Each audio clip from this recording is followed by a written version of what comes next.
जय जगन्नाथ। बलांगीर जिला टिटलागढ़ ब्लॉक सरगीगुड़ा सरकारी उच्च प्राथमिक विद्यालय मो शिक्षयित्री श्रीमती आलोकप्रभा नायक ओडिशा सरकार शिक्षा संयोग कार्यक्रम को स्वागत जनाऊँगी। पिला माने भलरे अछ? आमे कोरोना भूताणु दाउरू रक्षा पाई घरे रहिबा, सुस्थ रहिबा। घरे रही मध्य आमे किछि पाठ पढ़िबा। आज तुमको षष्ठ श्रेणी प्रथम पाठ वर्षा कविता पढ़ेबी। पिला माने जानिच वर्षक 12 मास 6टी ऋतु मास मानक नाम तुम आगु जानिच। से 6टी ऋतु है ग्रीष्म, वर्षा, शरत, हेमंत, शीत और बसंत। वर्षा ऋतु सबु ऋतुओं भितर श्रेष्ठ। आमे कवि परिचय जानिबा। ओडिया साहित्यर पंचसखा जगर अन्यतम यशस्वी कवि भावे जगन्नाथ दास घरे घरे सुपरिचित। से अति बड़ी उपाधि विभूषित। तांको जन्मकाल पंचदश शताब्दी। से पुरी जिल्लार कपिलेश्वरपुर रे जन्मग्रहण करथिले।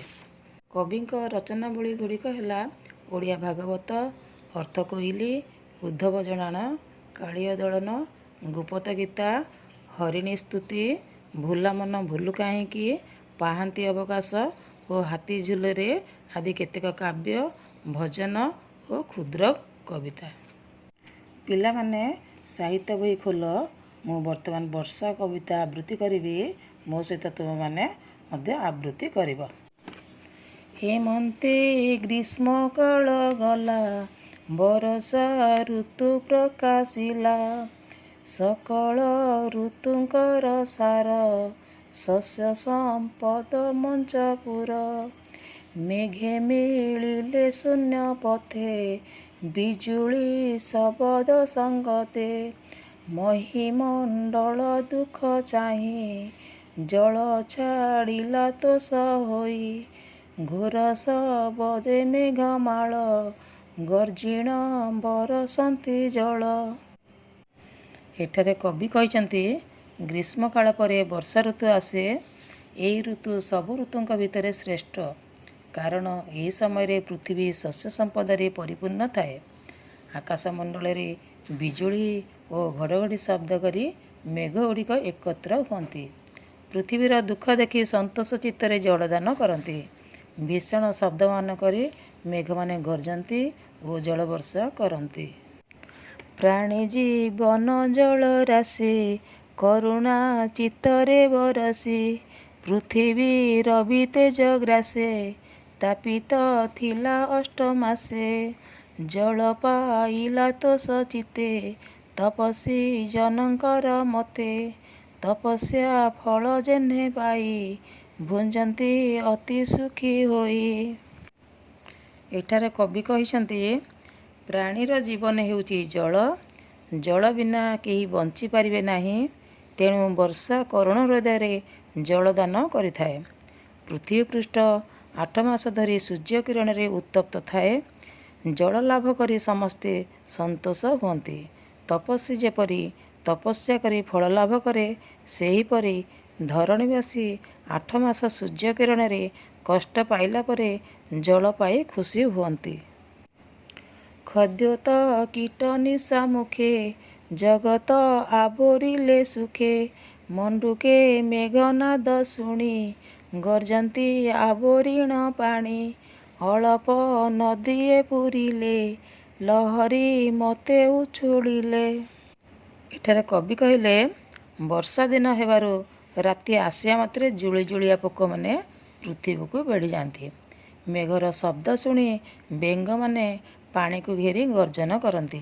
वर्षा जल नदी माने पूर्ण हुअन्ति। नाना प्रकारे शस्य राशि, एणे पूरित मही दिशी। छतुजे छत्र प्राय होई, राजार प्राय दिशे मही। कवि कहिले विभिन्न रकमर फसल रे पृथ्वीर चतुर्दिग पूरी उठे। छता भली छतु सबु फुटे और पृथ्वी राजा भली दिशे। मयूरे गिरी शिखे थाई, नृत्य करती मेघे चाही। अतिथि देखी भक्त जने, जेसने तोष हुअन्ति मने। ଏଠାରେ କବି କହିଲେ, ମେଘକୁ ଦେଖି ପର୍ବତ ଶିଖରରେ ମୟୂରମାନେ ନାଚ କରନ୍ତି। ଭକ୍ତଜନମାନେ ଅତିଥି ଦେଖି ଖୁସି ହେଲା ପରି ଏମାନେ ଆନନ୍ଦିତ ହୁଅନ୍ତି। ଏହି କବିତାଟିରେ କେତୋଟି ନୂତନ ଶବ୍ଦ ଅଛି ଆମେ ଜାଣିବା। ମଞ୍ଚପୁର, ଖଦ୍ୟୋତ, ଭୁଞ୍ଜନ୍ତି, ମଣ୍ଡୁକ, ଦୋଷ। ଆମେ ଏବେ କଠିନ ଶବ୍ଦ ଜାଣିବା। ନିଶାମୁଖ, ନିଶାମୁଖ ହେଲା ସନ୍ଧ୍ୟାବେଳ। ତ୍ରାସ, ଭୟ। ମଞ୍ଚପୁର ହେଲା ମର୍ତ୍ତ୍ୟମଣ୍ଡଳ। ଖଦ୍ୟୋତ, ଖଦ୍ୟୋତକୁ କହନ୍ତି ଜୁଳୁଜୁଳିଆ ପୋକ।